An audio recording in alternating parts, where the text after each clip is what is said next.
This is Rule Zero. I'm hosting today. Get a star-studded cast, uh, giving you knowledge.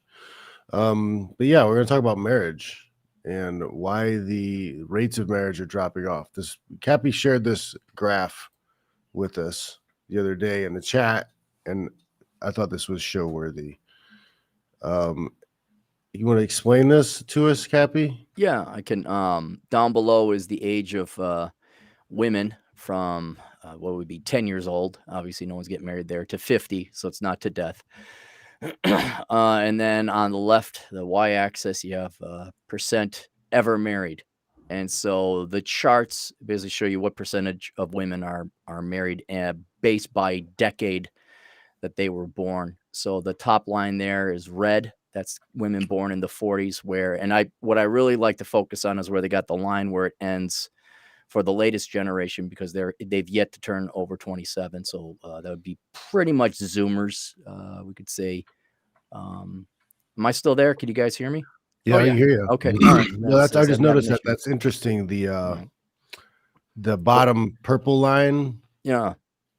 They're kind of fudging. Oh, yeah, big time. Like, let's just turn the So projecting, but it's still lower. Yeah. But anyway, so to explain the rest of the chart, and it just shows you that each successive decade or generation, however you want to categorize that, fewer and fewer women are getting married. So when if you were born in the 1940s, about 90% of the women were married by the age of 27.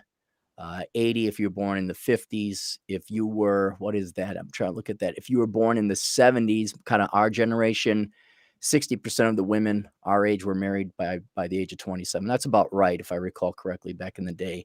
But now you look at women born in the 90s, and about 30% are married by the age of 27. And as you guys rightly pointed out, if you look, there's a consistent pattern where everyone's getting married and then it plateaus out. It already looks like Zoomer girls are plateauing out, and they're gonna, if we use the previous generations as a forecast or model, you're gonna have no more than like 35%, like a third of the women of Zoomers and younger, presumably, will be married, and the remaining 2/3 will not, probably for the rest of their life. So it is a very shocking chart. And you guys are right where they just fudged the numbers. I've never seen such BS in my life. Like whatever sociologists are kind of like, oh, just bump it up a little. Like all the other ones are pretty straight across. Right. Let's just fudge that up here. Yeah, no, you're witnessing. I know you guys are going to think that men are throwing in the towel, and I would agree. But I think this is largely driven by women. I just think younger gals don't want to get married and are obviously focused on other things.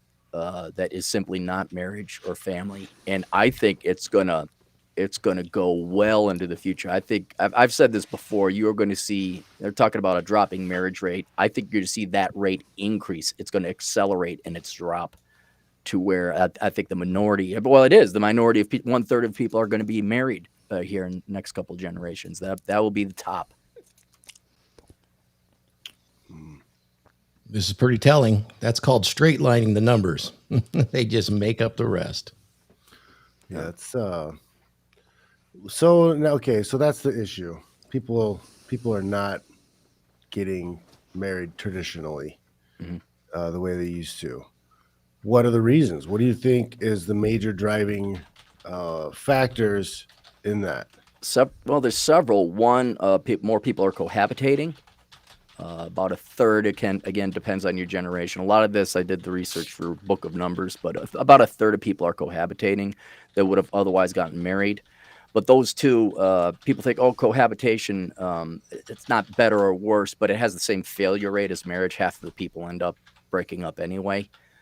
So there's that. So you're witnessing more the death of the institution. And I would say that is more driven by men, where men are like, no way, I've seen my old man get divorced, or I've known buddies. So I think that's where less demand for marriage is on the part of men. You see cohabitation instead. Also, you also see the guys who don't get divorced and the so-called successful marriages. I think that scares a lot of guys off. Only 14% of marriages end up happy till death do you part. The remainder either get divorced or they're miserable. So that's, or just not happy, however you want to define that. So it's a bad proposition for certainly men. I think women as well. But the other driving force that's also pulling women's demand for marriage down is if you do any polling, you search any polls, women are not interested in marriage. If you ask them where marriage is ranked on their priority, Zoomers, I think it's 7th, which is understandable because a lot of those girls, I think some of them are still even in high school. So obviously you're not focusing Yeah, like on what are marriage. the age groups that are being asked these questions? Well, it's between, I'd have to pull the data, but your late teens to your late 20-somethings. Those would be your Zoomers ever so roughly. And those girls rank. They question the 36-year-olds?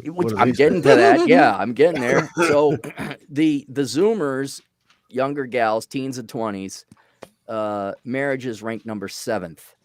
And children are ranked number 5th, which shows you they'd prefer to have a kid before they get married in that hierarchy. Then you get to millennials, which here where you start to get delusion. It's like the 7th inning stretch for millennial women. These gals, the millennials, the older ones are 40 now. Okay, you're starting to get no more eggs. If women are even concerned about that reality or fact anymore. If you pull millennial women, men are still 4th. It's like your youth is all gone. Your beauty is all gone. Your eggs are they're T-3 before the last one goes poof into dust. And men are still 4th behind career, education, and I forgot, maybe it was financial stability was the 3rd one. And so I think a lot of that is maybe you could argue women have different life priorities the younger they are. But if you're in your 40s, in your late 30s, you're just delusional. I would imagine that's propaganda, indoctrination, feminism, and brainwashing and societal conditioning where your priorities no longer are in line with biological reality. So those would be the 3. I mean, one, it's too risky to get married for men. Men are dropping out of that. Men also don't have any financial stability, especially the younger ones. They're not financially stable, still living at home. Women have other priorities. But then I also think there's a sociological conditioning where women just think they're going to be, forever 21, and they're not coming to the table. Dude, I can't sell skin cream unless they think they're going to be forever 21. So as far as I'm concerned, they're going to stay that way. And I got merch in the link. Yeah, you got nice complection there, Ryan. You look very young for your age. So thank you, sir. Forever to 21. Yeah, that's what my data has shown me. Is there's just not that much interest on either parties for different reasons. Mm-hmm. Yeah. It happens, I man. would certainly agree with that. I mean, marriage is definitely on the decline. You can see it in those statistics that you put up, Cappy. And why would you get married today if you're a man and you're sitting here watching social media? I mean, 80% of us are invisible and the risk is extremely high. And you're going to have to do a risk analysis if you're going to get married, if you have half a brain. Now, of course, 80% don't. So if any woman says yes, they're going to dive into it. And it does look pretty bleak. Yeah. And hey, welcome, Thor. I forgot. I didn't say, hey, congrats. Welcome to the club, man. Hey, thanks, welcome, Ryan. Thor. I really appreciate it. I've been a long time follower of yours, Patreon. So thanks, man. Dude, I remember you from Dude Party. Dude, I was lurking on you, Married Red Pill, years ago. I've been kind of a lurker. Bastard. I know, huh? You got to pick better. Yeah, exactly. Look what it did to me. It stunted me. Yeah. But hey, you know what's funny? I had a tweet for that. Sorry, Paul, I cut you off. I asked guys, I asked girls, what is it a guy gets from marriage that he doesn't already get from a long-term relationship? Yet to get an answer for that. I think that's the more important thing. What does marriage offer? We don't start from a position of marriage being the default thing. Let's start from it as like, all right, what's in it for me? Nobody ever has an answer. Ever. They say kids as if like without the certificate, the baby maker doesn't work, but that's not the case. Well, Ryan, that's very telling because marriage in the past was definitely about contracts, families, bettering the family. And now it's all about love, or has been for many years. Oh, you must be in love, but it's kind of shifted. And the tax write-offs, I guess.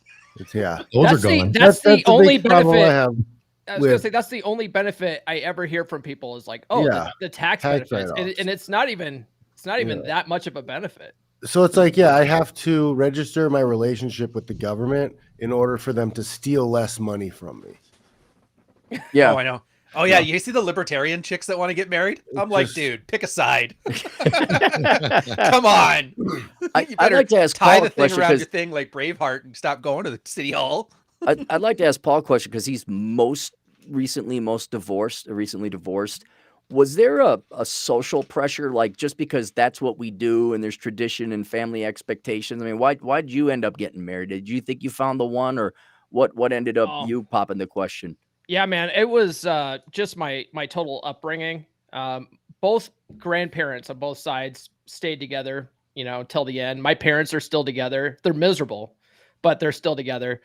And so I always had this, fairy tale concept that, the goal was to get to marriage quickly, right? The white picket fence, marry early. So I ended up, I dated quite a bit in my late teens, but I got married when I was 20 years old.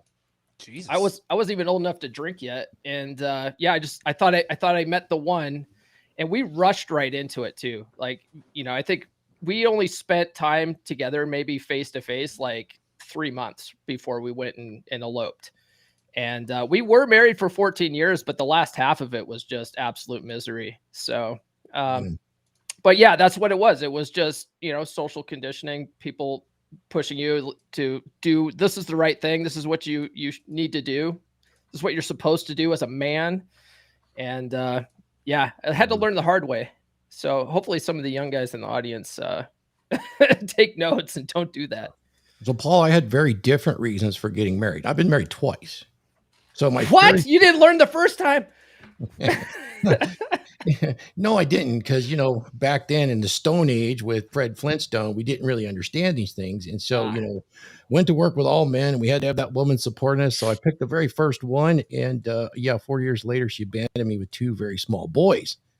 And so on my second approach, honest to God, I was looking for a mother for those boys, because as a power lineman, I'd travel and I'd be going.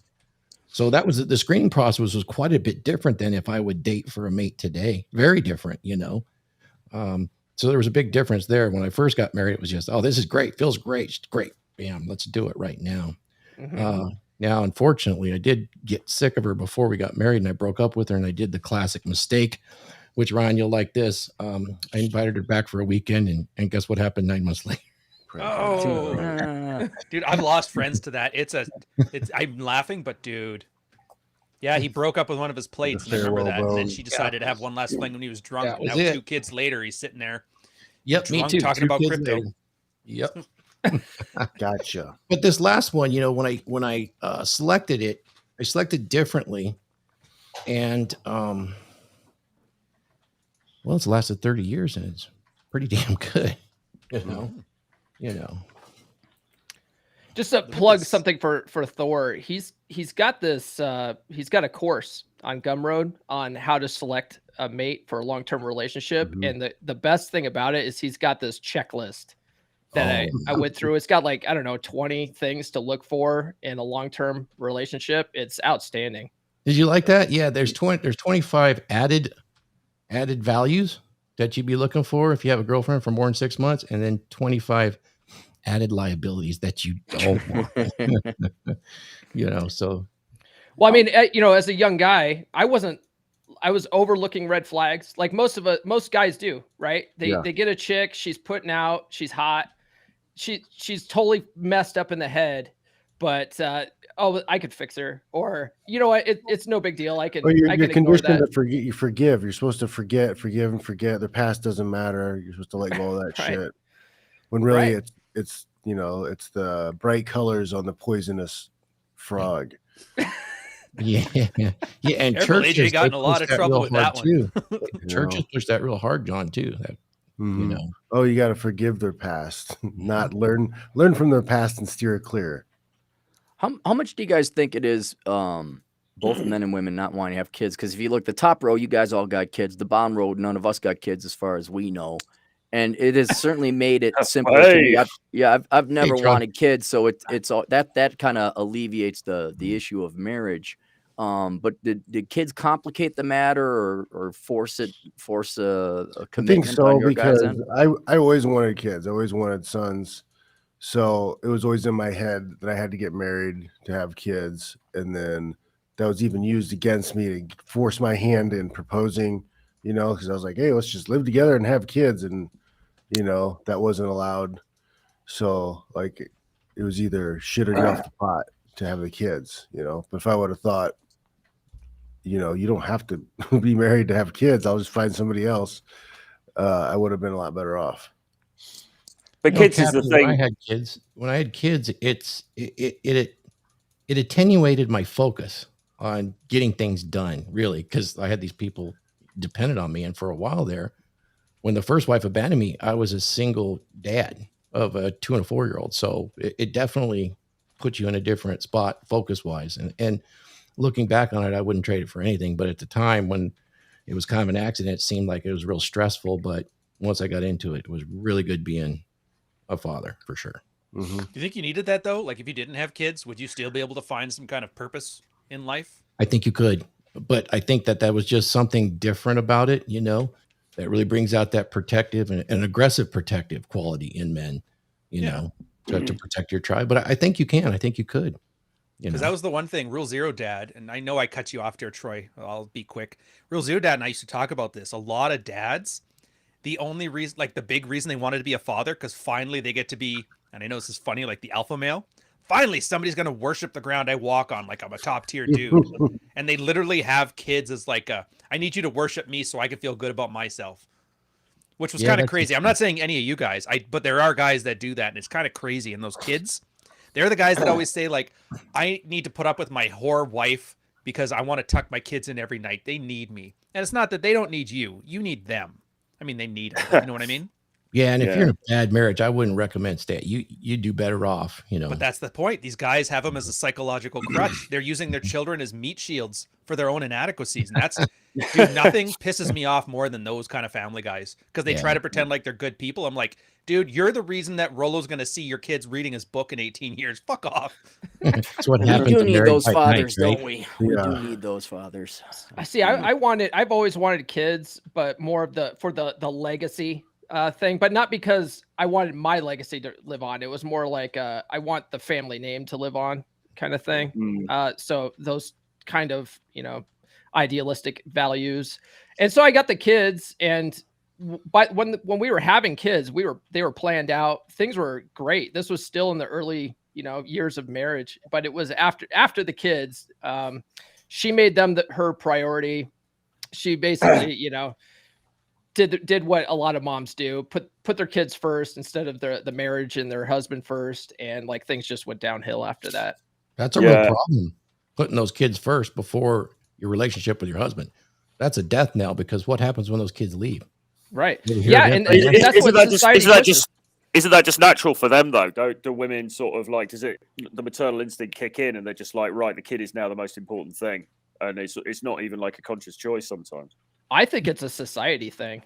Both. I would think both. And if you're a man in that situation, it's your burden to take care of that. Start introducing some novelty, different things, get her interested, because she can still be involved with her kids and her grandkids. But when they make it everything and they're living vicariously through it, not a good thing. They get really depressed. But Troy, I think honestly the decision was made before they even get pregnant. I think it's, you know, that joke where like girls they don't want a marriage, they want a wedding. I think a lot of girls want to be mothers. They don't want to have a family. And it's just the baby rabies is stronger than her dislike of some average frustrated chump. And then once she has the baby, she's like, well, my attraction's not there. I might as well worship the child. And that's why they call kids cock blockers. Put them in the bed, have them sleep. Kids sleep with their parents until they're 14, honey. We can't have sex tonight. Yeah, for sure. But the kids thing is what pushes the marriage agenda, though, isn't it? For sure. I mean, one of the reasons I'm not married is because, well, I haven't until this point wanted to have kids. So therefore it seemed, you know, like people often will say online, there's no point in getting married unless you're going to raise children. But then, as John alluded to, actually, even if you want to have kids, do you still need to get married then? Of course you don't. But society and many women will push you in that direction because that's obviously the end game that they want. But, you know, I mean, if you're not going to have kids, then getting married does seem to be like completely pointless, really. So, you know, but I think the point, Aaron, I guess you were going to make, or you were making, was that when I came in, sorry I'm a bit late, but is that because less people want kids, fewer people are getting married? But is it the case that fewer people want kids these days?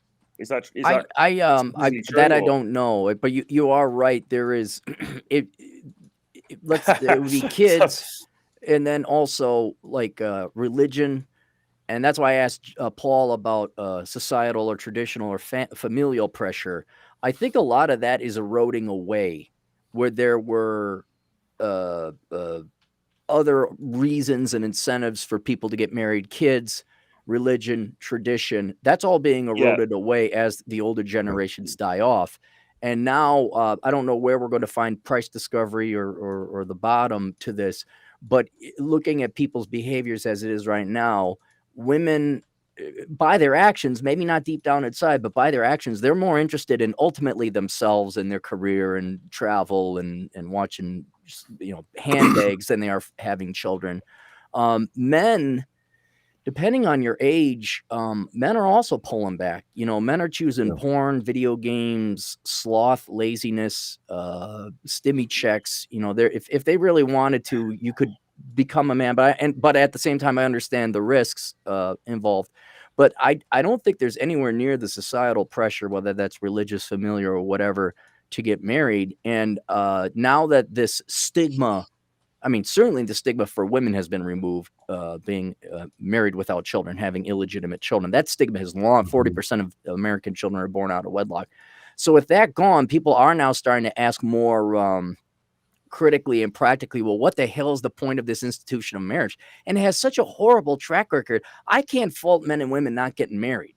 I really can't. I don't see any godly reason to bring the government involved into this thing. And, now I sign up for all these legal risks. It's like, no way. So I think as the older generations have died out, whatever traditional forces that came with that also go with them, men and women are really reevaluating marriage and saying, why the hell would we do this? It's almost like commuting.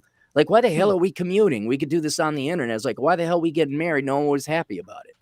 Yeah. Yeah.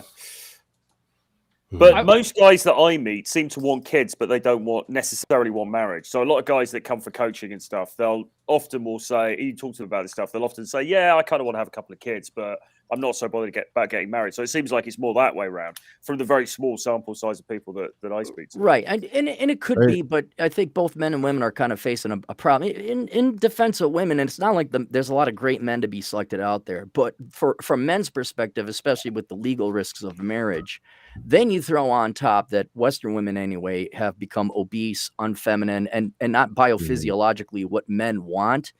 I could see men like, I would like to have children, but by God, not with these gals. Because the risk and look, in order to have sex, your soldiers got to get up and salute. And if the girls are not fit, and this is where John was right. You're right, John. You predicted women getting fat. Sorry, we're not coming to the baseball game. Like we need some basic stuff. We need some bases. We need some bats. We need a ball.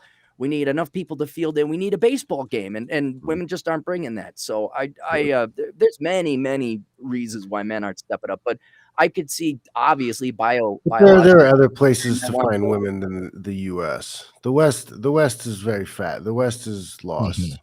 There's other a lot places. of new single Russian chicks out there. Just saying. Ukrainian women. They're bringing Ukrainian refugees over. They need a warm place to stay too. Do the but even then, like, and there's another problem where have you guys ever known one of those mail order brides to work? I know a guy on his fifth one. They just keep taking half his assets every time. I only know anyone that weird, right? One didn't. One of them actually, because it was at they went to the Dubai and he met his girl there. She was a Russian. They ended up coming back and they've been together at last I saw like 15 years. But the other one was another one of my bosses. And same thing. South African chick, same thing. As soon as she came back to Canada and got her card, she left him. So 50-50. I was going to say that, Ryan and I are both former sailors, been around the world. And for the guys that are passport bros and they think that they're going to, see the light at the end of the tunnel in another country, there are so many women in other countries that are just looking for a free ticket back to the US, back to Canada, back to, where they could take all your shit. So if you're going to be a passport bro, like go overseas and you'll just have to stay there because if they come back here, they'll be ruined. They'll be absolutely ruined. Yeah. My buddy was running a passport scam. He was legally married to his ex-wife or whatever. So he was dating these other Russian chicks, and they think they're gonna marry him and take his money, but he's already married to somebody else, so legally they can't get any of his assets. That's one way Well, to scam the system. Good on him. I am effectively a passport bro, the passport bro on the panel. I'm actually sitting in Warsaw at the moment, surrounded by Ukrainians. Not in the room, unfortunately, but just in the general city. And yeah, I agree with what you're saying, but I think you've got to not be an idiot when you do it. There are ways of doing it. You've got to be looking for genuine desire. You know, you've got to be, is she actually into you? And that takes experience, and you've got to be very, very mindful of red flags. You've got to be very careful with the vetting. And to be honest, for me, I haven't yet even really been looking for anything long term anyway, so it hasn't really affected me in that way, because it's never got to the point of, oh, I'm going to bring Tatiana back to London sort of thing. But if it was to develop on in that way, I would have to have been with her for a long time, like multiple years, to really sort of get a sense of, you know, what's actually going on here. So it's kind of funny too. People have definitely got to be careful. But here's the thing: so like you are talking about all this preparation, all this work you have to put in. At that point, is it really any different than the local breed? It's just a matter of like what country's girls do you find more attractive? Well, but the point, I'm not to shit on you. I'm just mean it's like you're in the same boat regardless, so you're gonna have the same amount of work. You like the Ukrainian girls, the Polish girls. I don't know. You guys like American girls. You know, Well, that's the same question. I think there's definitely Women are everywhere, and they're all the same. There's definitely because we document this all the time, you know, and I mean, famously, if a guy like me goes to Colombia, right, he's going to have a much easier time of it than he is in Manhattan, or maybe not Manhattan, but say, I don't know, certainly in London, you know, like the average standard of women who are attracted to me without me having to really do very much, if I step off the plane in Bogota, is significantly higher than it is in the UK. And that's not because I've got amazing game or because of anything else. It's just because that's the natural order of things. You do have great natural game.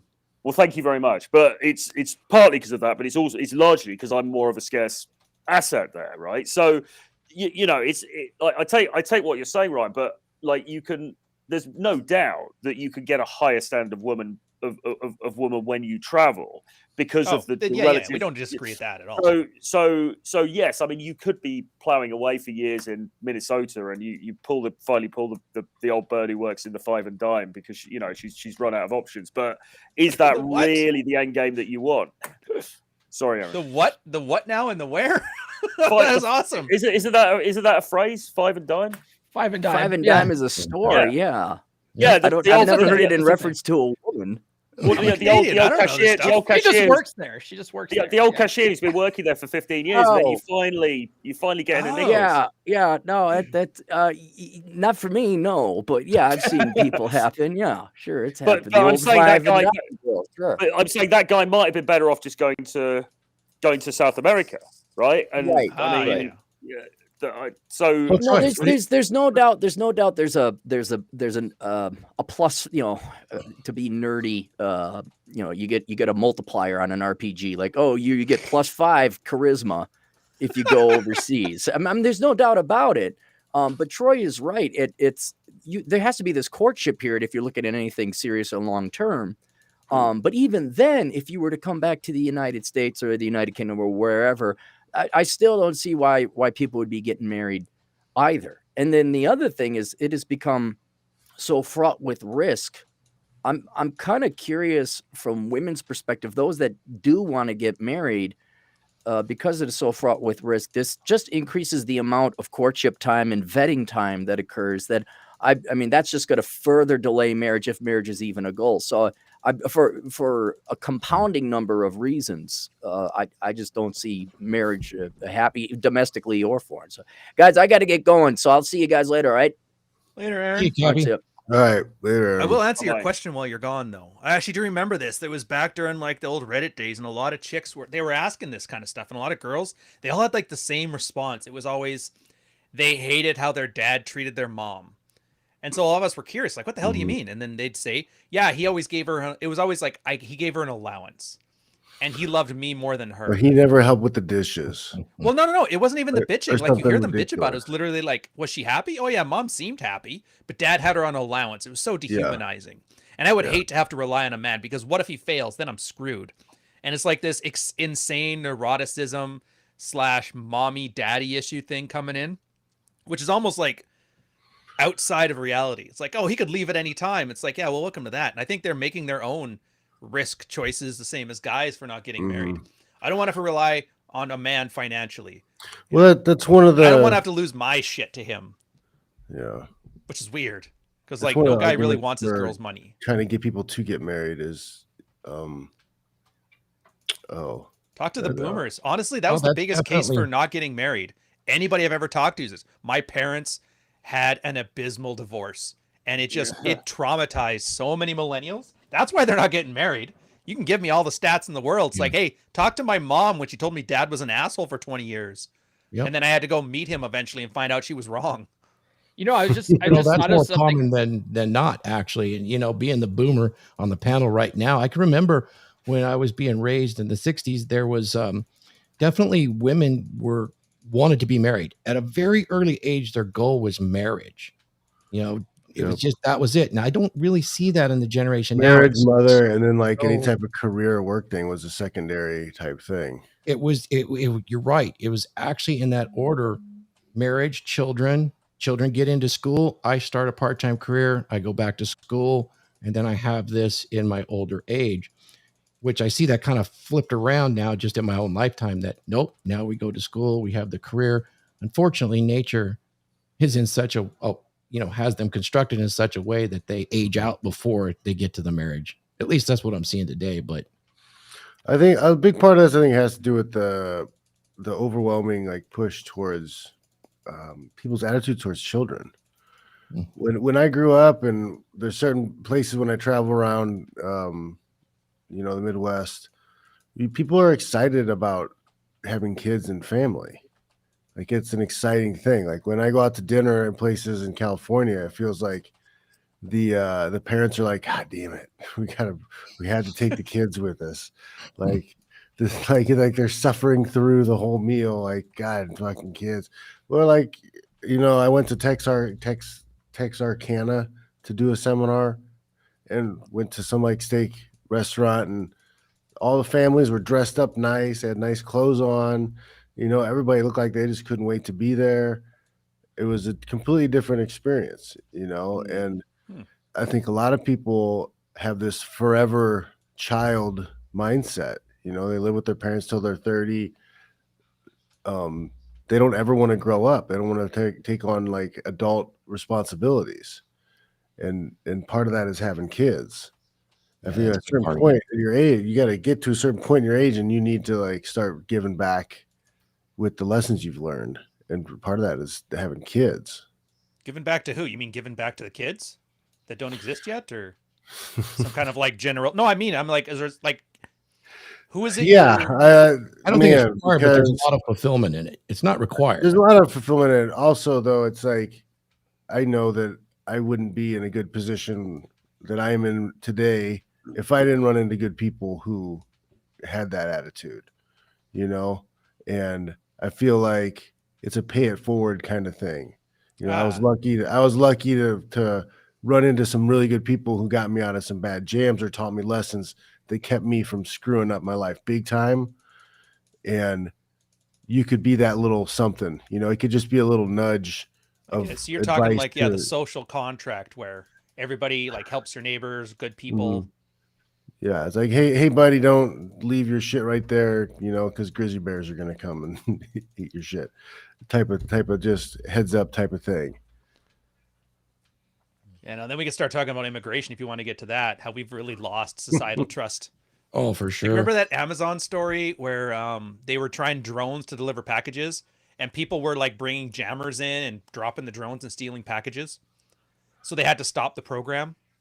Or that place in California where they're literally train robbers stealing Amazon packages off of it. Now I don't think there is that societal trust. Like more people don't have it than do, especially in Canada. Like, dude, did you know in the last 15 years, our population has gone up 25 or 30%? To immigration? Yeah. Like in Toronto alone, over half the people that are here are first-gen immigrants. And so there's just not that baseline level of trust, that common. And I'm not saying like immigrants equals bad. I'm just saying you got these disparate, diverse groups together. There's no trust between them. And so, yeah, I think this is one of those after effects is that nobody wants to pay it forward like John's talking about. I remember that as a kid. That was great. Like if your dad's buddy saw you fucking around, he's like, get out of here, kid. I'm going to tell your dad on you and Stop Mhm. whatever the hell I Yeah. was doing. I don't know, throwing cow patties at people. I don't remember. Oh. So But Ryan, there's I some got a like a question guy for who you. just moved here from, Kazakhstan or whatever the hell, gonna have that same attitude towards like a Canadian family? Probably not. There's still a lot of trust within those immigrant groups, though. They're very Internally. tight. They're very With their tight. in-group, yeah. Yeah. But that So doesn't I got a question necessarily for you. isn't the desire to have kids though related to that though, or is it, I mean, it's such an ingrained biological thing, isn't it? That just because you got people who've emigrated into the country, that's not going to prevent you from wanting them, right? I mean, But they're kids. That's what I mean, dude. Sikhs moved to Canada in the 80s, 70s, and 80s, and they all had kids here. They were very traditional, like you said. Their children, though, like the last arranged marriages I saw amongst any Sikh I ever met was my generation, and it was like almost like a small minority. And nowadays, it's like not. They don't even care about the caste system or nothing. The birth rates decline just as much. You get one generation of all that nice tradcon stuff, and then they're straight to the same problem the rest of us are in. So a couple questions, Ryan. So getting back to the original question, what killed marriage? So I think consumerism plays a part in it as well for the ladies and how they're trained in society. But if you want to put your conspiracy hat on, look at the demographics and the decline in the birth rate across all Western countries. It's pretty, or all developed, I should say. It's pretty stark. The future is the population is going down, and it's going to start to cascade. What are your thoughts on that? As I actually like Whisper's old thing on what killed marriage. He kind of got that and ran with Athol K's and Ian Ironwood's thing. Technological and environmental changes, not so much decline of people. Okay. Part of it was you don't need the manpower, as much manpower when you have technology. Labor is detached from productivity. You needed farmers back in the day, and you didn't have farm equipment, so you needed kids to have that. And so for a lot of it, it was just a necessity. And then you needed guys to go to war. So like the church is like, we need more soldiers. The king was like, we need more farmers.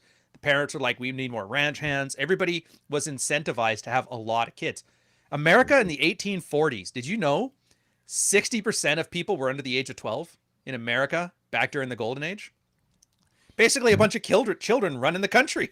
Children and Rockefeller sending train kids out to go work in the coal mines. Oh, yeah. A lot of people don't know that. I mean, if you look back at America's founders, was it James Madison when he signed the Constitution? You know how old he was? Well, I heard he was like 23 or something. He's 21 years old. Old even white World War II. I went to Osterbeek and we saw the Canadian memorial there, like a bunch of graves of all the Canadians that died freeing Jack's territory. There was one 35-year-old staff sergeant. Everybody else was under 23. Yeah. But that's the thing now. We have machines, we have dishwashers. You don't need 500 people to make things. The economy doesn't need, there's so many people that the economy doesn't need. They have to make up diversity programs and make work jobs to keep them occupied. People are getting Midwestern industrial workers, essentially. Like, we can't have you making machines because the Mexicans and the Chinese can do it cheaper than you. So here's some oxy for these back problems you have. It's like UBI. And is it any wonder then that all the incentives to have a lot of kids are gone? And so people are just not having kids. It's not, I don't think it's a conspiracy. It's environmental. Did you know you could just walk into the pharmacy in Mexico and buy oxy? So James Tusk was in there. Well, I understand what you're saying, Ryan, but at the same time, I did actually know that. There's a big attitude towards like, ooh, kids. Yeah. You know? I mean, I think it manifests a bunch of different ways. That'll get in my way of going to the bar 5 nights It's individualism, though, isn't it? It's the drive towards individualism, right? Which is, I would imagine, has come about as a result of the affluence since the Industrial Revolution, right? The fast forwarding of capitalism, and then this drive towards individualism. So everyone's an individual, and this refers to women, but also to men. Everyone's an individual. You can be your best possible self. You can have all these cool like designer things. You can have this amazing fancy you can buy a Lambo, whatever. Who's got time for kids? Man. Who's got time for But if we're all aspiring to all of that, who's got time for kids, right? So, or family, or any of that stuff. So I reckon it's the capitalist sort of drive towards individualism that's really fueled this. But I mean, consumerism. Really, I don't know so much individualism. It's consumerism.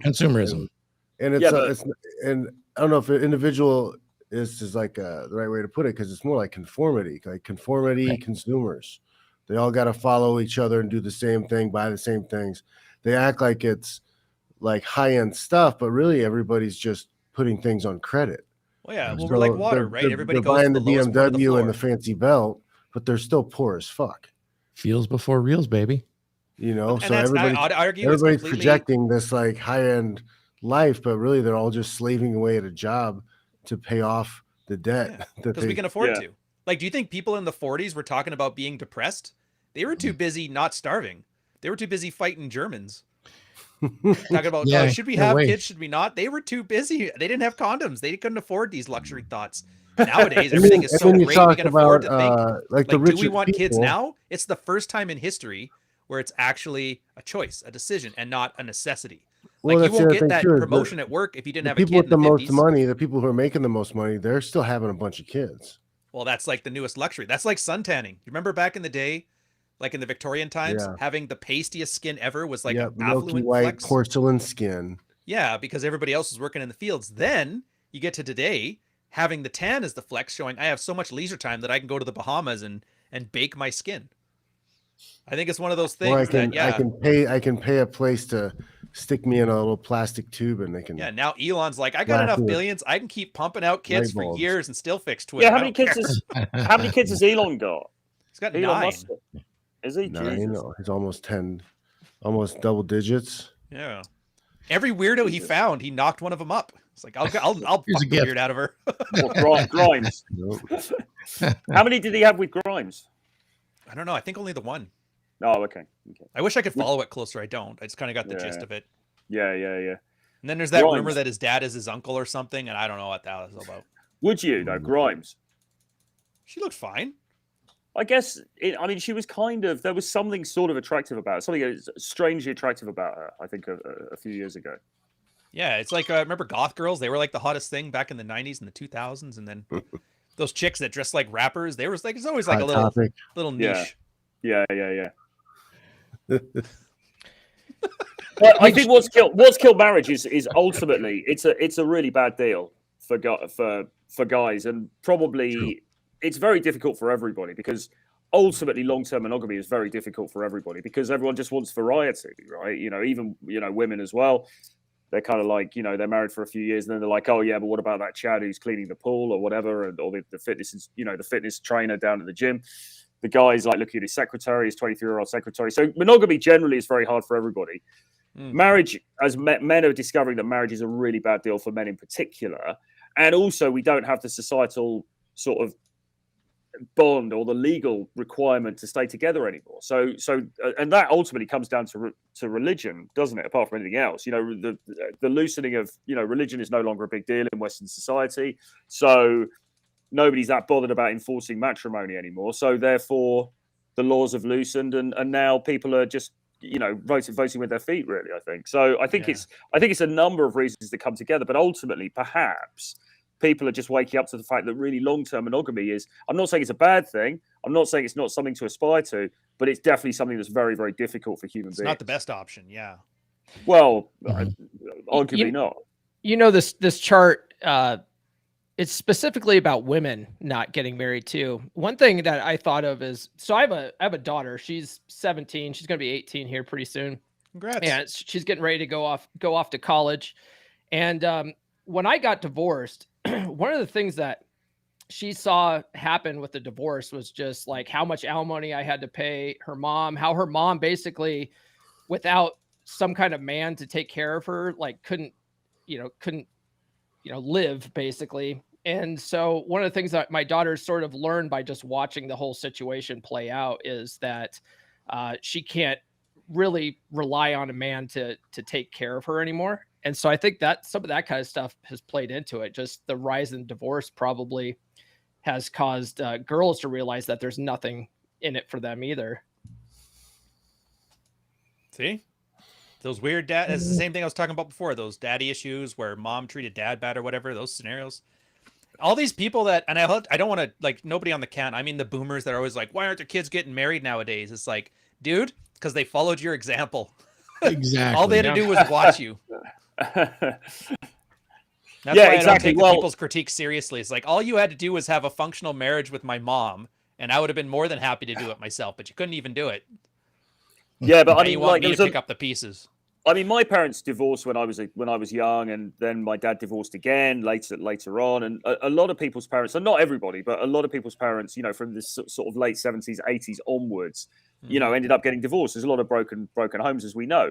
Well, I think this is the case in the States, but in the UK as well, you know, divorce became progressively easier to get. You know, like when I was a kid, like when I was 4 or something, they changed the law, so it was now a lot easier to get divorced. And so, guess what? People just started doing it. You know, it used to be a lot harder. You know, you used to have to sort of be able to prove all kinds of different things to get a divorce through. Whereas then it sort of became easier until now. It's pretty much you just have to walk down to the, I don't know, local 7-Eleven or something, and you can just get a divorce. So the easier people make it, and then it's just like, you know, and plus we've got this sort of like feels-based society where everybody's like, oh, if you're not, you know, feeling it, go with your heart and everything. It's just so easy for people to walk away now, isn't it? Yeah. It Well, remember is, how and it you used to work? A lot of people don't realize this. You were allowed to leave your wife or your husband back in the day. The issue was you weren't allowed to remarry after that divorce. Like, it was so common. I remember in like the 60s and 70s, go watch old TV shows. There was like a trope. There was 2 tropes. One, everybody forgot my birthday and the kid runs away from home, but it was a surprise party all along. You learn the value of friendship. And the other one was like, you meet a girl, you guys fall in love. She has to admit, just so you know, I have a husband somewhere, and he has to agree to the divorce or we can't get married. And then like hijinks ensue. Archie Bunker would talk about the Negroes or whatever. Yeah, that was the issue. The remarriage issue. And I'd say making divorce easier at that point was kind of like a foregone conclusion, because once they made it so after a divorce you could remarry, then they might as well make divorce easy, because all you were doing right then is clogging up the system with a bunch of people having to make up abuse cases to find a fault. And then you're also robbing all that money could be made off of. Oh yeah, dude, all that divorce, all the new weddings and all the new divorces. And what's that show Rolo keeps talking about? Divorce.co or something? Yeah. So I got some statistics here from 2019, since you brought that up about the industry of divorce and marriage. So this is from 2019. This is the CDC statistics. Realize this: every 42 seconds there is one divorce in America. That equates to 86 divorces per hour, 2,046 divorces per day, 14,368 divorces per week, and 746,971 divorces per year.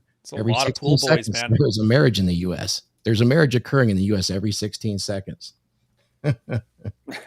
Just some interesting statistics there. In that Divorce Co. Documentary, one of the lawyers says that when he used to drive by and see a wedding happening, he's like, "There's inventory." Exactly. And that's not to mention the marriage counseling situation. If you go back on the history of marriage counselors, oh boy, it's going there? Eugenics. Oh, do you want to or no? Oh, let's go there. Do it. Give it. Let's go full Kanye. Let's do it. What was the guy's name? Popino, yeah. Popino. You know more about this than I do, Ryan, for sure. I mean, I've read some of your stuff for sure, but this whole marriage counseling situation, I mean, just to make a long story short, founded in eugenics, it's feeding the divorce machine, it's feeding the breaking up of the families, and it's not the best thing for you, you know, especially now with the APA involved, toxic masculinity. You get married and you have some troubles and go to a marriage counselor, it's going to feed the court machine today. I think you'd agree, Ryan. Yeah. Well, that was the one thing I remember in the Married Red Pill. They had a guy who was a marriage counselor, and how did he put it? He said, I basically had to tell the guy to do better, because I used to tell the girl what she had to do and him what he had to do. As soon as things got emotional, she'd throw all that shit out the window and just go back to yelling at him. Oh, so he's like, and I guess just out of pure frustration, he's like, at least the guy will listen to me. My ex-wife and I, we went to marriage counseling for a little bit, and the marriage counselor would come over to our house, and we would sit there and talk about, you know, whatever problems that we're having. And one of the things that the marriage counselor started realizing very quickly was that I wasn't wrong. And she would often take my side on a lot of those things. So it wasn't very long after that my ex-wife was like, I don't like her.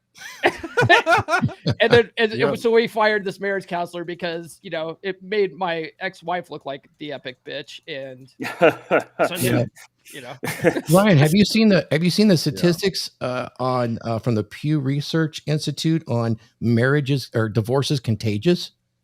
If you haven't, it's pretty stunning.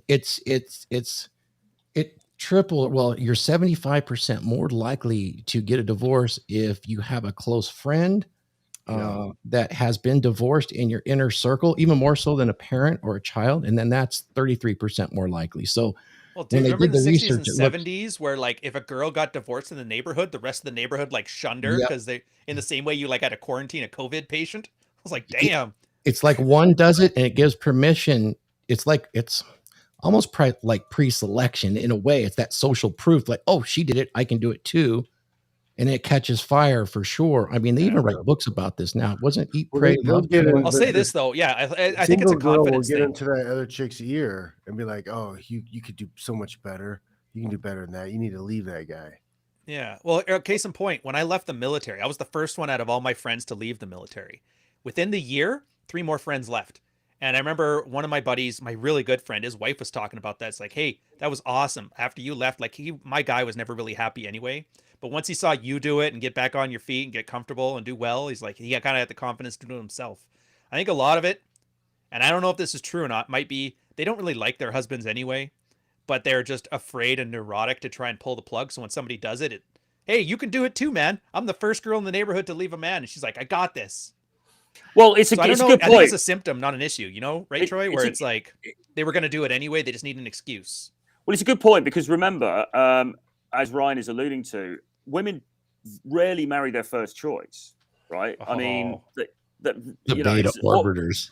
It's well, I think it happens more than I mean, I know it's like a manosphere truism, isn't it? It's the kind of, if Rollo was here, I'm sure he Ryan, you could probably reference the essays he's written about it that we can back this up with. But I was just going to reference Stedman blaming you on his wife being non-loyal. Blaming me. But, yeah, you damn pickup artist. My women. Oh, right. Ruining our women. But no, I think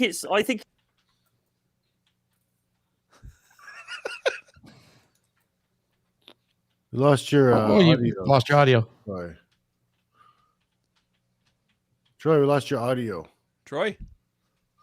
Sorry about that. So she's with the dude who's good enough, but he's maybe not her first choice in order to, because she wants to have a kid and move things forward. And then guess what? She gets bored, she gets frustrated, and then, she's then got a lot of friends YOLOing around her. Like, come on, you only live once. Come on, get out there. You can do much better, blah, blah, blah. It doesn't take a lot to push her over the edge.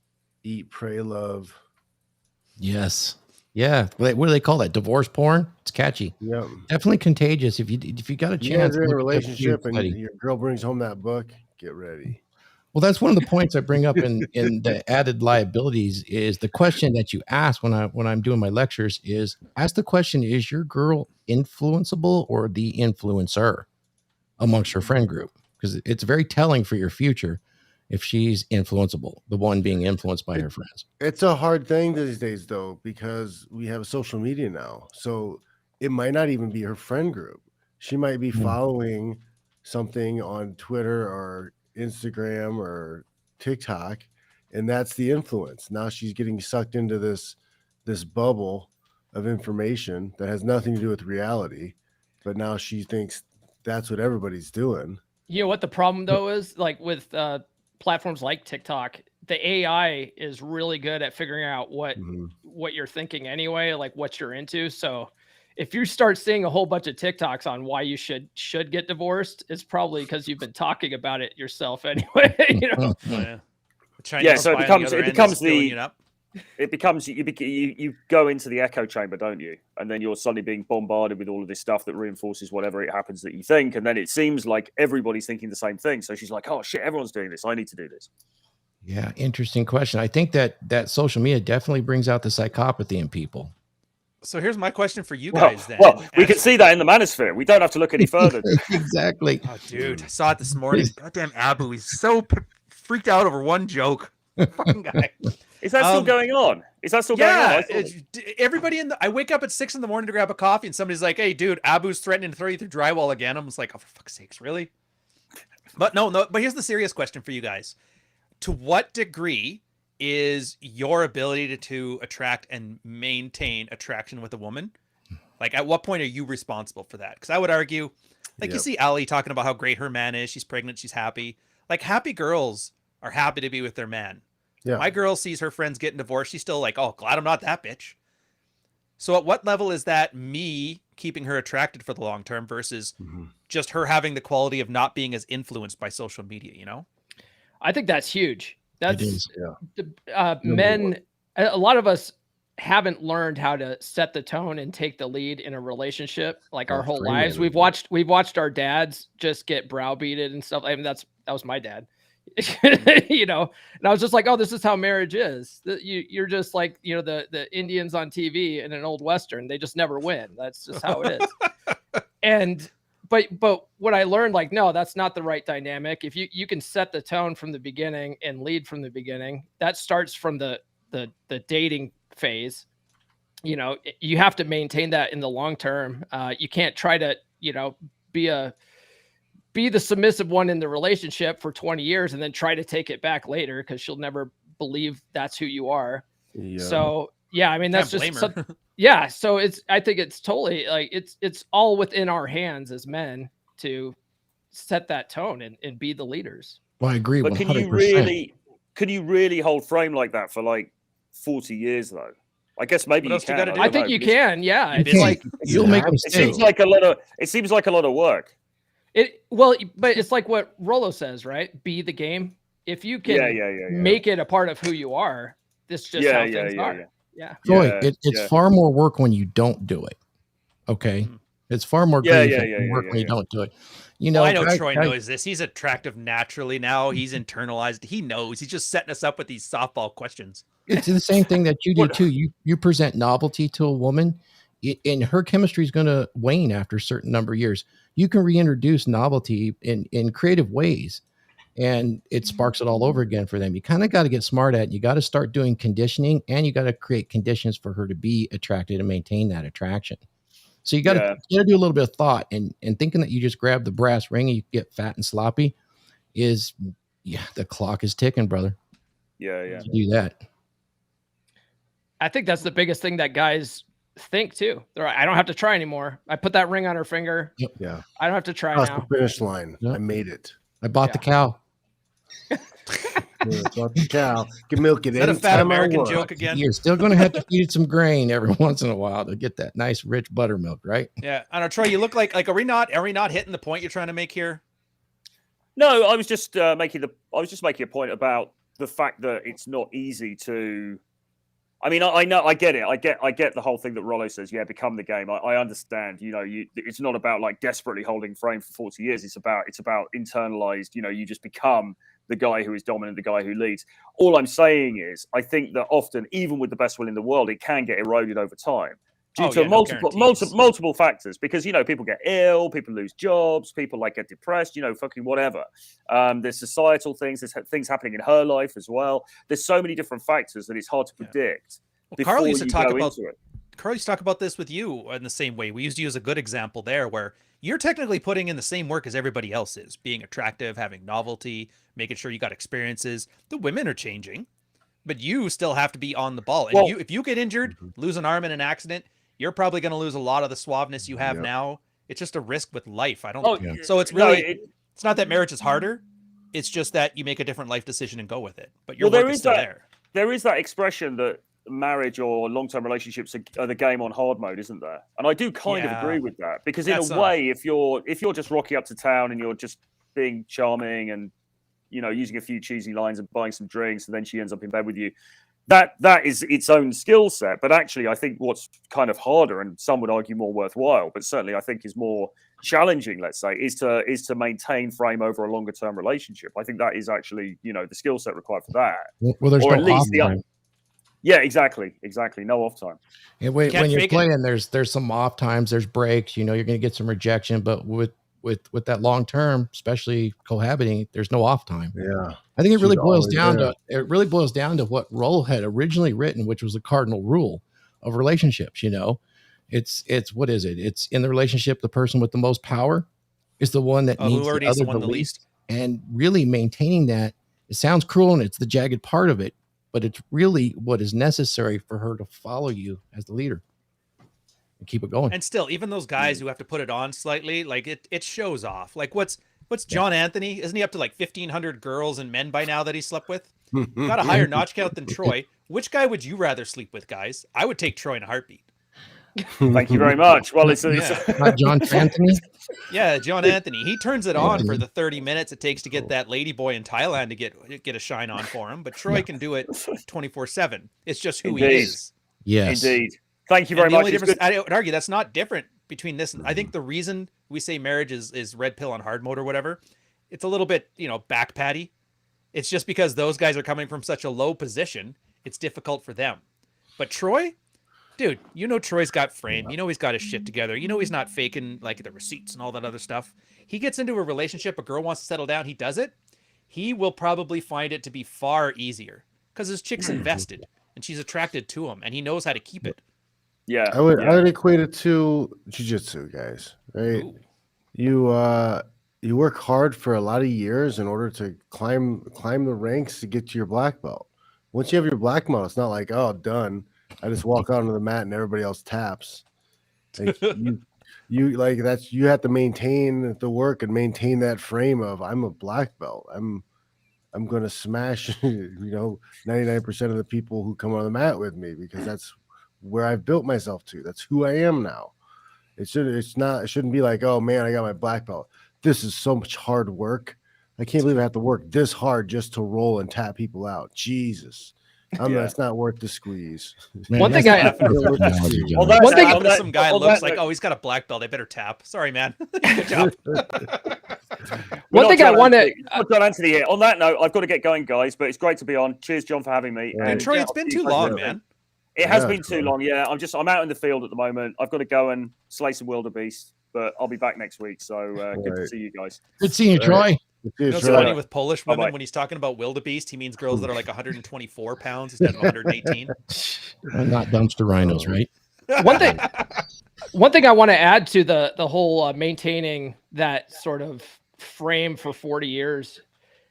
One thing that I see a lot of guys do is they'll get into a relationship. They will just, because guys are idealistic, they'll just lose themselves in the relationship. They'll fall back on old programming and then they will step on their dicks and fuck it up. Mm-hmm. And the only way that I've ever seen that to avoid that is by being lovingly detached from the relationship and be able to evaluate your woman's attraction level to you all times. Be able to just realize, a little bit. Hate her just a little bit. There you go. Fuck files. Trademark. And but I read that from Dr. Glover, right? And I've read that in your book.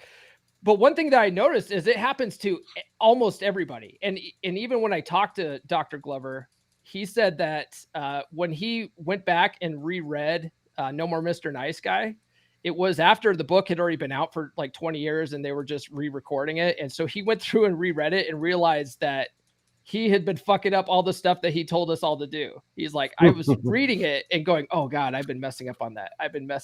So it happens to everybody. Yeah. So it's like the only way to prevent that is by like just being keenly aware of it at all times. So true. So it is a little bit harder. I would argue it's a little bit harder in that regard. Fair. Yeah. It also helps if you have options that are willing to be exercised outside as well. It helps keep that nicely. Dog, yeah. Well, hey, why would a girl want to exercise? You're not a prize if nobody wants you. Exactly. And that's where dread comes in, right? Mm-hmm. Learn not to be taken for granted. I'm surprised how many guys think like as soon as you're married, you have to. No woman needs to ever look at me again. I need to be less attractive to them. It's like, no, dude, just don't put your dick in them if you're worried about cheating. It's not hard. Girls have made a career for guys on how not to have sex with them. And all you have to do is say no or walk away. That's it. Everybody's like, no.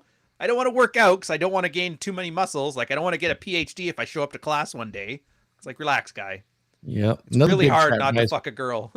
Another trap guys fall into, right, is they forget, they stop passing shit tests as if they quit after you get married.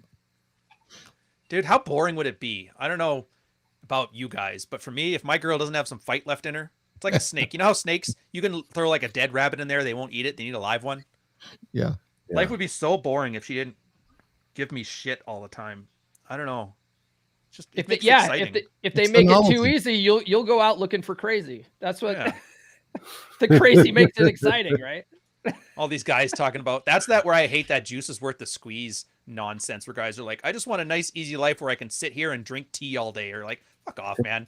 Be served. You see, they got that wrong. They got to be able to squeeze and get a cup's worth of juice out of it. You see? Yeah, you just don't squeeze. You just put your hand on the clavicle and a little bit of pressure. Don't squeeze. Yeah. They'll lean into it. I'm just wondering though, like how exciting and thrilling are people's lives, or like they just want to retire from sexual and market and dating and not have to deal with any crap from women. Don't we have an ADD generation for novelty alone? Shouldn't you want a little bit of fight?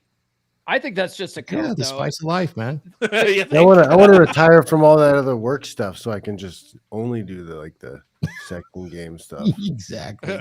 The guys that are saying that kind of stuff in the comments, it's like I feel like they're trying to convince themselves, not convince me of it. They're just constantly spamming the comments like, "Oh, why would you ever want to get married?" I'm like, first of all, who said anything about marriage? But why did you immediately Who are you go arguing there? with, sir? Yeah. Yeah. Like, are you trying to convince yourself of this, that this is a good choice, that, you don't like pussy? Because, yeah. Dude, I love Twitter for that. How many times you'll see a quote, somebody comment on your thing, and you're like, whoever you're arguing with, I kind of agree with you, but it's not me. This is what you Fox News types say. It's like, first off, I'm Canadian. What are you talking about? What do you guys have up there? Sky News? What's we got CBC. That's our big evil empire. It's basically state-sanctioned TV. Oh, Oh, yeah. boy. I wish we had Fox News. And then I guess Toronto Sun is our version of that, or National Post, but I don't Are they know. the Truth Ministry? Is that what they are? The Truth Ministry now? It's more like listening to your ex-wife or listen to an ex-wife say how her husband was abusive. It's like one of those stories. You're like, It came it's out funny of how nowhere. he's always abusive after you leave, but when you were together, you loved him. Yeah. Just It was Mr. Jackal and Dr. Hyde or whatever. yeah. Every divorced girl, abuse is rampant. Talk to Every divorced girl who 100% was of them in have abusive a husbands. long-term relationship that failed has that's dated the the CBC. same guy. I don't know what happened. One day he was just a different person. Mhm. Never saw It's it almost before. like it's projection from inside of her. She got bored. She decided to do something. She screwed around. He didn't forgive her. Well, that's pretty abusive. I would have forgiven me. It's like, I'm sure you He would. was I'm sure gaslighting you me, would. telling me it wasn't okay to have I mean, sex. look at Tyrone. You would have. I'm like, yes. That Still. seems to happen in every monkey branch, though, Ryan. Every monkey branch. You got to let go of that other branch, and it's kind of got to let go of it. Yeah, it's just chicks. Like, what are you gonna do? They haven't Exactly. changed. If cavemen could figure it out, I'm sure we can figure out with our collective high IQ society and our cell phones. That's what I love about them. But what about the evil cabal that's trying to destroy families so that the robot dogs Oh, can take Ah. control? yeah. Who is they now that we're on? And this? then Kanye says it's the Jews.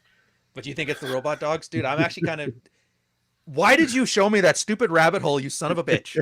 Why? Do you know how, like, I've been watching now? I watch, and then some of them are CG, so like to They're scare you, real. but other ones are real. Like the one that Yeah, does the that's backflip. real. Yeah, that one's real. Yeah. The one had a Real. sniper rifle on his back. They just stapled a sniper rifle there, and he's lobbing tracer rounds to 3,000 yards with like precision. Yeah. I'll Yeah. tell you Now the that I found scariest out one- that's why China wants Taiwan, because they're the only people making chips. A Dutch company's the only one that makes the machines that make chips. The American government just like forbid them from selling to China, probably because they could buy chips for the dogs. Now I'm this guy. Now I'm like all jet fuel, melt steel beans with robot dogs. I just want to thank you. Yep.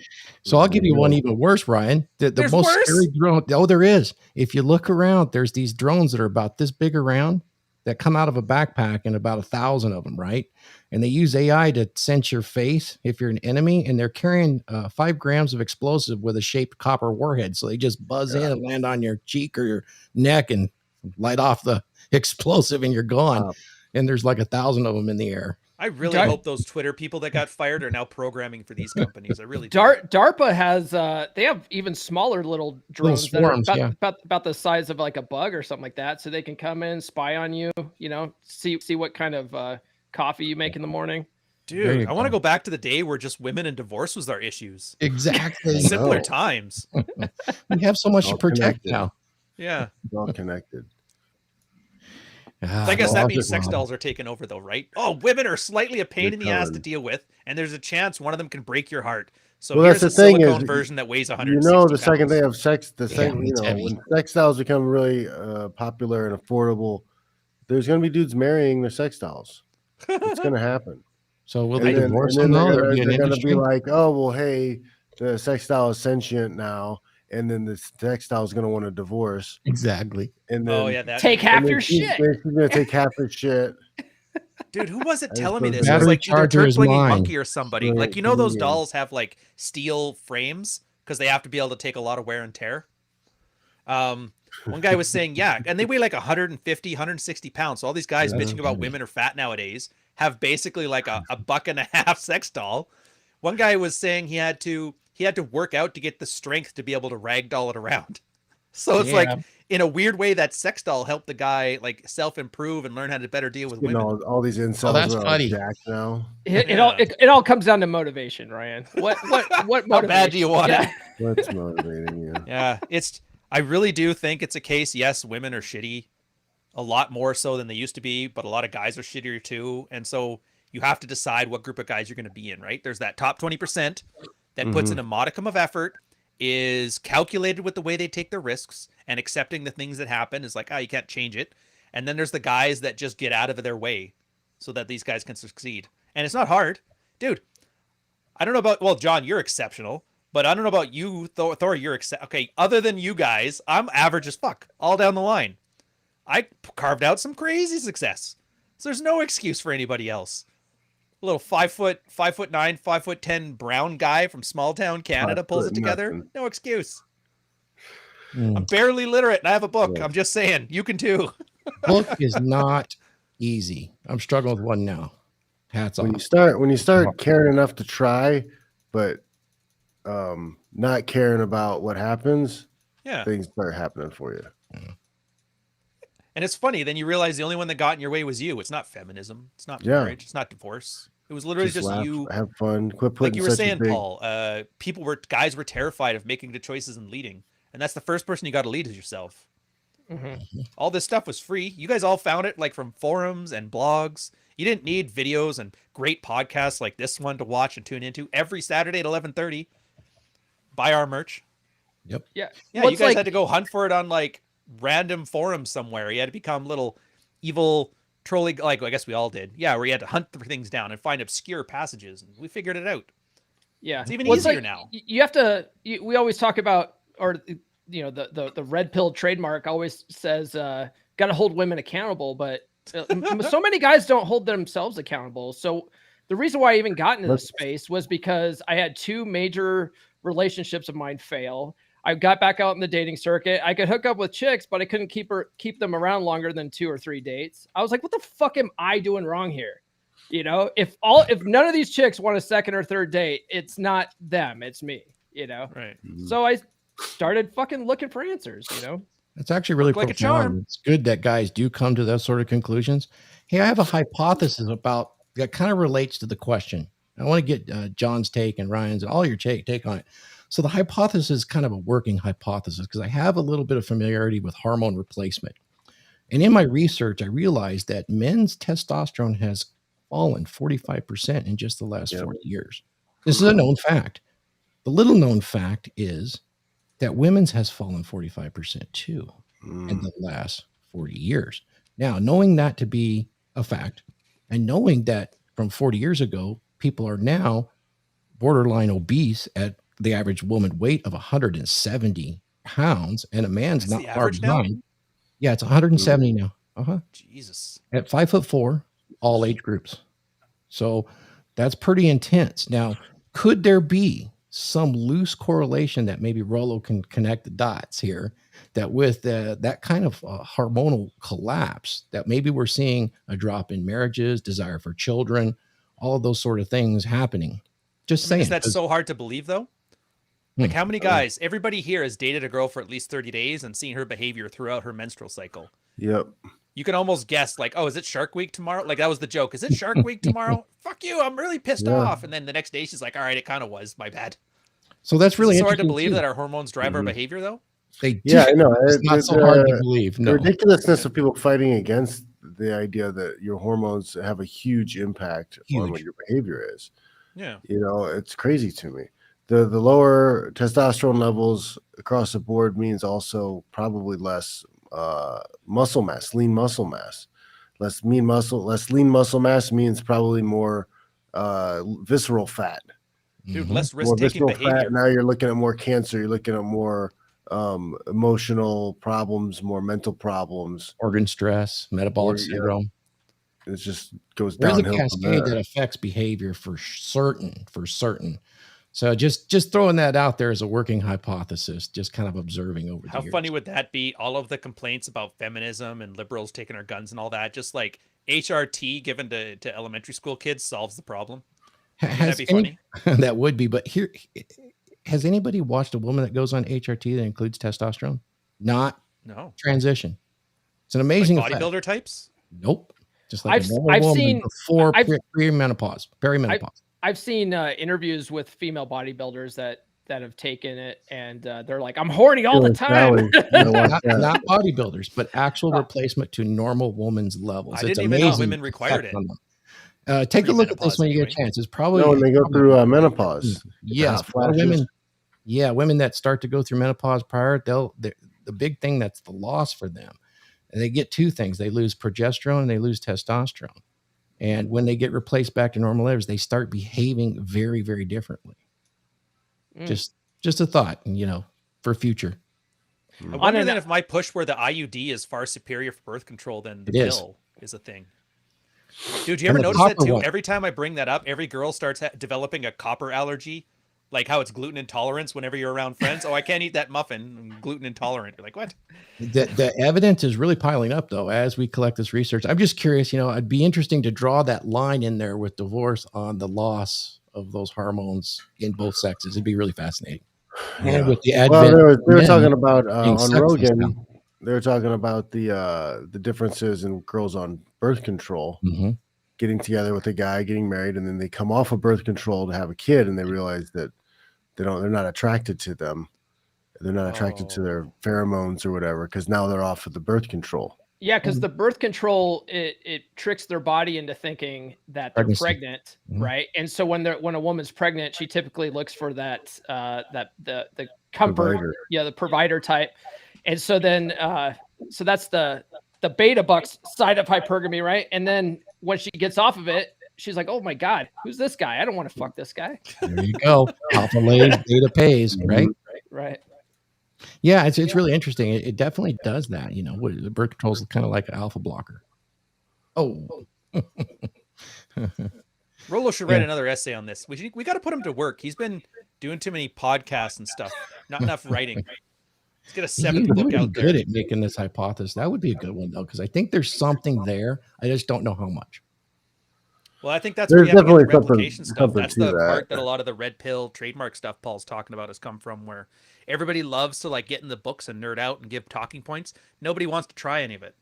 Yeah. I mean, in the pregnant, like the birth control thing, I can kind of see it. But that would require a guy who actually dates a bunch of girls, finds out about their birth control, talks about it. The experiments are hard, though. It's much easier just to rant online about that stupid fruit fly study where the fruit flies steal DNA from former lovers or some shit like that.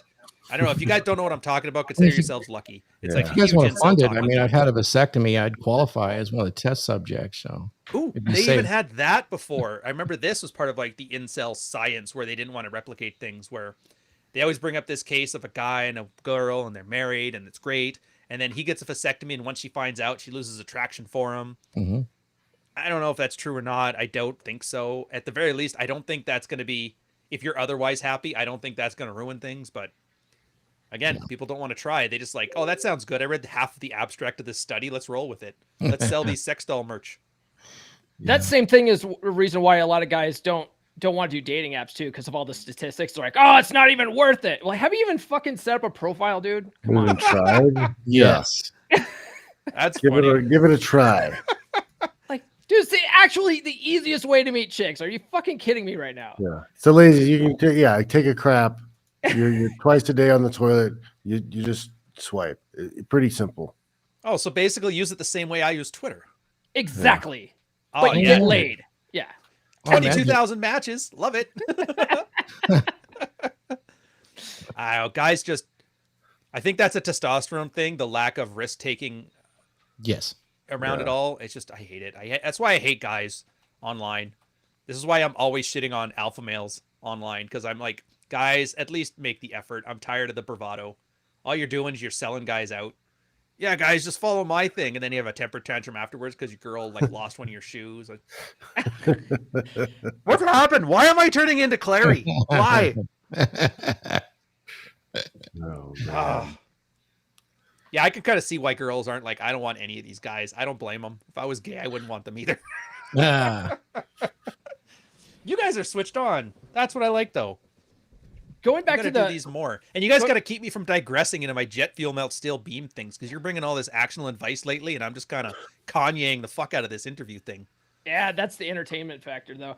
So going back to the hormone thing, though, I saw on the completely opposite end of the spectrum. I saw a video on there was this male bodybuilder, and he was taking all these estrogen blockers because he was getting ready for a competition, and he went so low that he basically had 0 estrogen in his system. And his doctors were doing blood tests on him, and they're like, "Oh, dude, this isn't good. Like, you need a little bit of estrogen." So they put him back on estrogen. And as soon as they did that, all of a sudden he became this emotional guy. He's like crying over the dumbest shit. Interesting, because I actually have a lot of research in this area, and I'm going to rub a lot of feathers the wrong way.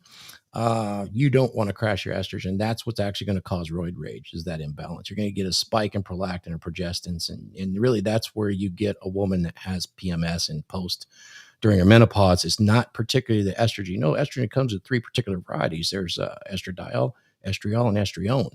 So it's a rather complex hormone that does offer protective values to your neural, your brain, to your neurochemistry as well. It's very protective of your bones. So it's really what it gets converted into and how it's used in the body. And these bodybuilders end up pumping large amounts of synthetic hormones into their body that gets converted by certain enzymes.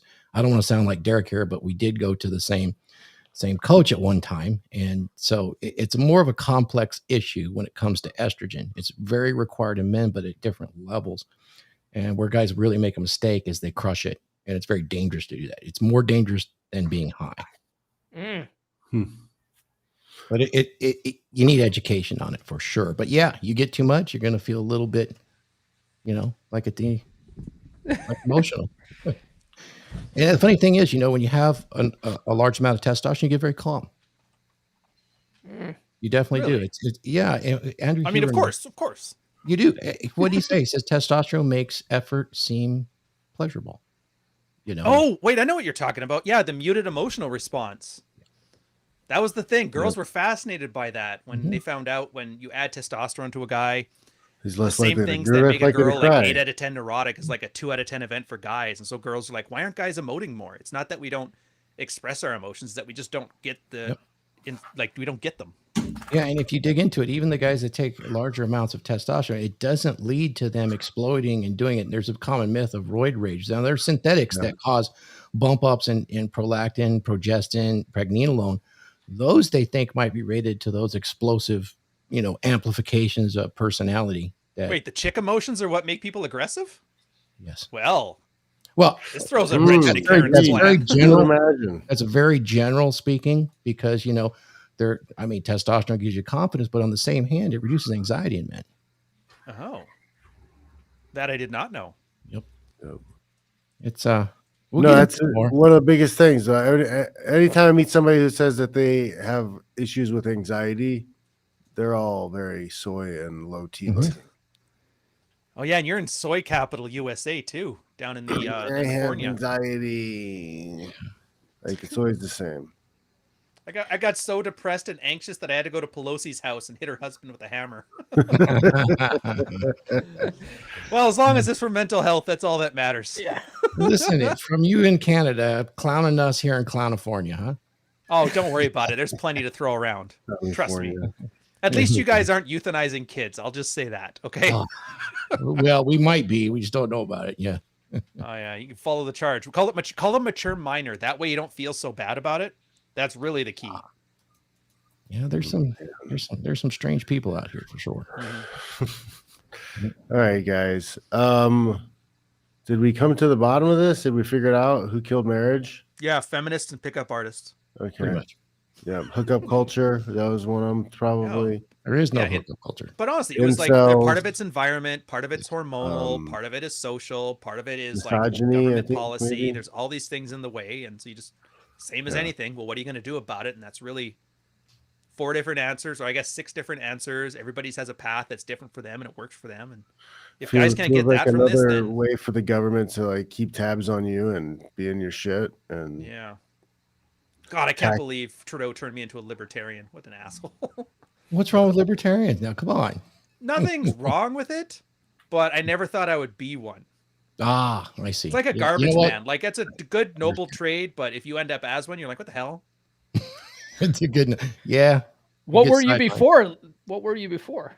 Before a garbage man? No, before you were a libertarian. I didn't really even think about it. Honestly, I actually like the Canadian thing is all about good government. So we have like a more positive relationship with the government. Like, yes, you are here to solve your specific problems, not these problems. These are private problems. And so you have like a healthy back and forth. And even if you disagree with government, you at least agree in principle. Like, it helps enough people that I can suck this one up. Yeah, that shit's all gone now, man. Now I'm like, take my taxes, I dare you. Grabbing tea bags, throwing them in the toilet, like, Boston. Realizing that it's rooted in the CCP. Well, at least, even if it wasn't before, it's at the point now where it's going that direction. So I just rather not give them the option. So yeah, very intrusive. A little bit. Get vaccinated or don't feed your kids. That was a weird one. I didn't see that coming to 2022. Yeah. Or eat the crickets. Yeah, we built one of them cricket factories to make cricket flour for stuff. Yeah, in Windsor. Gave them like $150 million subsidy. So eat the bugs, live in the pods. We're building pods. We're building the bugs. We got the vaccinations. And then we're euthanizing your kids so you can go out and party and buy more purses. It's all the dystopic stuff we're worried about. Man, all we're missing is Harrison Ford and Kowloon Walled City, and we got ourselves a Blade Runner. Wow. So what's Florida like this time of year anyway? Nice all year. Nice. I might have to expatriate. I might have to. It is nice. All right, guys. Let's wrap things up and get on out of here. Get on with our days. Let's go to Thor first. What's going on with you, Thor? Oh, all good. Thank you guys for having me on the panel. It's a real honor for me to be here with such giants. Thank you, Ryan. Thank you, Rolo. All you guys. Aaron's wonderful. What's going on with me is you can find me on my YouTube channel, RP Thor, and on the Dragon Ship, which is a multi-creator, multi-platform network channel. And it's also a show called The Dragon Ship, which is a panel show much like this, where some older guys, some other guys that have a lot of experience in the area like to chop it up. Today, we're going to be chopping it up about hookup culture. So we're going to have a little bit of fun with that and just do some laughing. So check us out, definitely, on The Dragon Ship. You can find me on becomedurable.com and here on Rule Zero. Thank you, guys. Let's go. All right. Paul, what's going on? You can find me on the Come On Man podcast. I have new episodes every Monday. This Monday, I interviewed a guy that he rose to stardom on TikTok. He goes by Graybeard Actual. And the video that blew him up was he used to be a bartender, and he tells all these stories of women that, what women say and what women do when they think that, no one's listening, but the bartender's always listening. So he's a fascinating guy, talks a lot about why, intimacy is not vulnerability and don't be vulnerable. We get into all of that. So tune in on your favorite podcast platform of choice, Spotify, Apple, or right here on YouTube. I think that's it. All righty.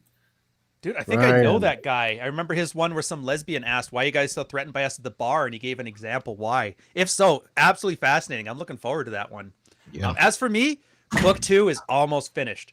Nick has the last couple sections to have to edit. He's going to have them done today or tomorrow. They come back to me. I give the book a final read, throw my intro and summary on it. I think it's penciled in to give Rolo a forward for it. And then once all this stuff is done, I got some desktop publishing to do. And if I'm lucky, the book is out for Christmas. Again, everything you wanted to know about Frame. It's been 10 years of research in the Red Pill spaces. There is so much in there. It's a dense read. Well, it's not it's an easy read, but it's difficult concepts.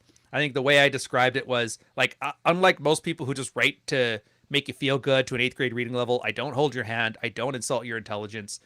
It's a good book. I think you'll like it. Sign up to the newsletter, ryanstone.com/newsletter. You find out all the updates, when it's coming out, excerpts from it in the various stages of editing, so you can see how the thing progresses, like behind the scenes. And that's it. After that's done, I'm going to take a nice big long break. Nice.